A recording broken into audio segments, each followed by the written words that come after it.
नमस्ते दोस्तों, आज मैं बनाऊंगी व्रत स्पेशल थाली। जो साबूदाने और आलू के पराठे बनाऊंगी मैं, ये बहुत ही सॉफ्ट होते हैं। और साथ में खट्टी चटनी और रायता बनाऊंगी मैं। इस पराठे को बनाने के लिए आपको साबूदाने भिगोने की कोई आवश्यकता नहीं है, आप इसे डायरेक्ट बना सकते हैं। तो चलिए बनाना शुरू करते हैं। उसके लिए हम एक पैन चढ़ा लेते हैं गैस पे। जब पैन हल्का गर्म हो जाए तो इसमें साबूदाने डाल देंगे। साबूदाने को अच्छे से कपड़े से आप पोंछ लीजिएगा एक बार। और उसके बाद पैन में डाल के इसे 5 मिनट तक मीडियम आंच पे इसे भून लीजिएगा। थोड़ा सा ही रोस्ट करना है, ज़्यादा नहीं रोस्ट करेंगे। अब ये देख लीजिए रोस्ट हो गया। अब इस अच्छे तरीके से हम एक प्लेट में डाल के और ठंडा कर लेंगे। जब साबूदाने ठंडे हो जाए तब इसे आप पाउडर बनाइए। ये देखिए साबूदाने हमारे ठंडे हो गए हैं। अब इसको हम क्या करेंगे, मिक्सर जार में डाल देते हैं ये इस तरीके से। और डाल के इसे हम फाइन पाउडर बना लेंगे, बिल्कुल बारीक करेंगे क्योंकि इसका आटा लगाना है। देखिए बारीक हो गया है ये साबूदाने हमारे, देख सकते हैं आप, बिल्कुल बारीक है ये। अब इसे हम क्या करेंगे, जैसे आटे की तरह ये नहीं होगा, थोड़ा सा हल्का मोटा ही रह जाता है। तो जब मोटा ही रह जाएगा तो आप इसे क्या करिएगा कि एक छन्नी लीजिएगा, थाली में एक छन्नी रख लीजिएगा। छन्नी में ये सारे साबूदाने के पाउडर डाल दीजिए इसमें। और डाल के इसे धीरे धीरे के छान लीजिए। देखिए छानिएगा तो जो बारीक वाली पार्ट है वो नीचे आ जाएगी, जो मोटे मोटे रह जाएंगे वो छन्नी में रह जाते हैं। मोटे मोटे चंक्स जो बच गए हैं इसे आप दोबारा से मिक्सर जार में पीस लीजिए, या तो आप इसे साइड में रख दीजिए, बाद में यूज करिएगा। अब उसके बाद क्या करेंगे, बॉयल आलू लेंगे। बॉयल आलू इसमें ग्रेट कर लेंगे। ग्रेट किया हुआ आलू का टेस्ट बहुत ही अच्छा आता है और आटा बहुत ही सॉफ्ट डो तैयार होता है इसका। इसलिए हम यहाँ पे आलू को ग्रेट करके लिए हैं। 2 आलू लिए हैं, अगर आपको आवश्यकता पड़े तो बाद में एक और आलू डाल लीजिए।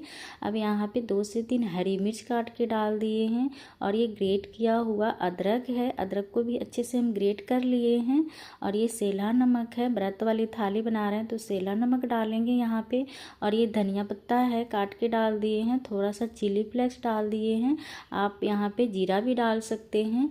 और ये 2 चम्मच के करीब घी डाल दिए हैं। अब घी डालने के बाद अब इन सभी चीज़ों को अच्छे से हाथों से दबाते हुए आप मिक्स कर लीजिए। थोड़ा सा इसमें प्रेशर देना पड़ता है तभी अच्छे से मिक्स होता है। इस तरीके से आप मिक्स पहले कर लीजिए, पहले पानी नहीं डालेंगे, पहले इसे आप अच्छे से मिक्स कर लीजिए। जब मिक्स हो जाए तो अगर लगे आपको कि एक आलू की और आवश्यकता है तो आप एक और आलू डाल लीजिए। डाल के इसका अच्छा सा डो तैयार कर लीजिए। ये डो बिल्कुल सॉफ्ट डो होना चाहिए ताकि पराठे बहुत ही अच्छे बने। अगर सॉफ्ट डो नहीं लगेगा ना तो पराठे फटने लगेंगे।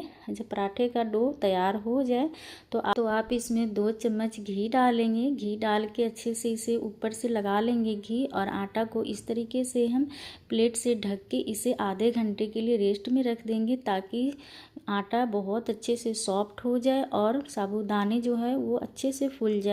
तब तक के लिए हम चटनी बना लेते हैं। चटनी बनाने के लिए धनिया पत्ता धो के अच्छे से डाल दिए हैं। और 2 हरी मिर्च डाले हैं, अदरक डाले हैं और यहाँ पे सेला नमक डाले हैं। थोड़ा सा चटपटा करने के लिए चटनी को नींबू का रस डाल दिए हैं और दही डाल दिए हैं। 2 चम्मच दही से बहुत ही अच्छा टेस्ट आता है चटनी में। तो इस तरीके से सभी चीज़ों को डाल के अब इसे भी हम दही वाली चटनी पीस लेते हैं। आप देख सकते हैं ये दही वाली चटनी पीस लिए हैं। अब इसे हम छोटे से एक कटोरी में इसे हम निकाल लेते हैं। अब ये हमारा चटनी बनके तैयार हो गया है, ये देखिए। अब उसके बाद हम रायता बना लेते हैं, फ्रूट रायता है ये। अब उसके लिए दही को अच्छे से चम्मच से हम फेंट लेते हैं ताकि दही स्मूथ हो जाए। अब इसमें थोड़ा सा सेला नमक डाल लेंगे और उसके बाद ऊपर से थोड़ा सा लाल मिर्ची स्प्रेड कर लेंगे ताकि देखने में चटनी कलरफुल लगे और देखने में भी बहुत अच्छा लगता है। और यहाँ पे हम अनार के दाने कुछ डाल लेंगे, ऑप्शनल है, आप डाल सकते हैं। इस तरीके से अनार के दाने डाल लेंगे। अब ये देखिए हमारे फ्रूट रायता भी तैयार हो गया है। अब इसे भी हम साइड में रख देते हैं। अब ये देखिए हमारे दोनों चटनी और रायता दोनों तैयार हो गया है। अब इधर हम आटा चेक कर लेते हैं। ये देखिए हमारे आटा बिल्कुल सॉफ्ट हो गए हैं आधे घंटे बाद। अब इसे फिर से हाथों में से मसल के इसे एक बार हम चिकना कर लेंगे। इस तरीके से देखिए आटा बिल्कुल सॉफ्ट हुआ है ना। आटा अगर जितने सॉफ्ट लगेगा ना उतने ही आपका पराठा बहुत ही मुलायम बनेगा। तो थोड़ा सा हाथों में आप घी लगा लीजिए और उसके बाद एक लोई ले लीजिए, लोई को पेड़े शेप में बना लीजिए और उसे चकले पे रख के इसे हम बेल लेते हैं। पराठे की लोई है तो पराठे तो थोड़ा सा बड़ा ही बनेगा ना। अब इस तरीके से आप बेल लीजिए पराठे को। पराठे बेलते टाइम अगर चकले पे चिपक रहा है तो आप सूखा आटा थोड़ा सा छीट लीजिए, क्योंकि जो साबूदाने के आटा है ना वही डालेंगे, क्योंकि अलग से कोई आटा नहीं डालेंगे। और यहाँ पे नॉन स्टिक तवा हमारा गर्म है, तवे पे हम डाल देंगे और इसे थोड़ी देर बाद आप इसे पराठे को पलट लीजिए। एक तरफ सेक गया है, अब दूसरी तरफ सेकने देंगे, मीडियम आंच पे सेकेंगे और तब तक हम दूसरे पराठे बेल लेते हैं। ये देखिए ये भी दूसरे पराठे भी हम बेल रहे हैं। अगर थोड़ा सा चिपक रहा है तो देखिए आटा थोड़ा सा हम इस पर स्प्रेड कर देंगे। वही साबूदाने वाले ही आटे हैं, दूसरा आटा यूज नहीं कर रहे हैं। अब दूसरा भी पराठा हमारा बन के तैयार हो गया है। अब इस पराठे को हम अच्छे से सेक लेते हैं। दूसरी तरफ भी हम पलट लिए हैं। अब इसमें क्या करेंगे, घी लगा लेंगे, 1 से 2 चम्मच घी डालेंगे और कलछी की मदद से इसे अच्छे तरीके से प्रेस करते हुए घी को सभी जगह फैला लेते हैं और पलट देंगे।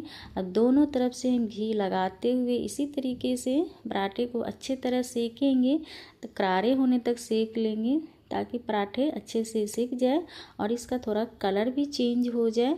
ये देखिए पराठे हमारे फूल भी रहे हैं, ये देख सकते हैं आप कितने अच्छे गोल्डन ब्राउन कलर का इसका कलर आ गया है। अब ये देखिए हमारे पराठे बनके तैयार हो गया है एक पराठा।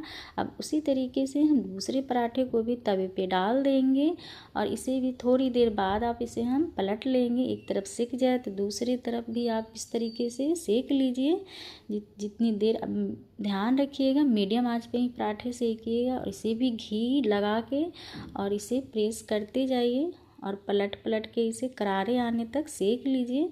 अब ये देखिए ये भी पराठे हमारे अच्छे तरीके से सेक गया है। अब 2 पराठे हमारे सेक लिए हैं। अब इसी तरीके से आप सारे पराठे बना लीजिए। अब चलिए हम थाली लगा लेते हैं, व्रत वाली थाली है। यहाँ पे हम पराठे रख लिए हैं के और उसके बाद हम ये खट्टी चटनी है और ये फ्रूट वाली रायता है, दोनों लगा लिए हैं थाली में। अब ये हमारी व्रत वाली स्पेशल थाली बनके तैयार हो गई है। तो है ना दोस्तों, कितना आसान ये व्रत वाली थाली तैयार करने के लिए।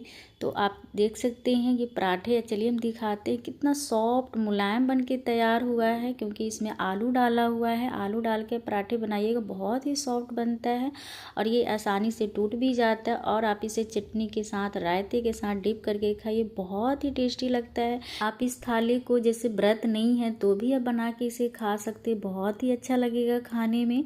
तो ये अगर साबूदाना भिगोना भूल गए हैं, अगर अचानक आपको बनाना है तो आप ये थाली आप बना के खा सकते हैं व्रत में। तो चलिए दोस्तों, ये हमारी व्रत वाली थाली आपको कैसी लगे, अच्छी लगी तो लाइक एंड सब्सक्राइब ज़रूर करिएगा। हैप्पी नवरात्रि।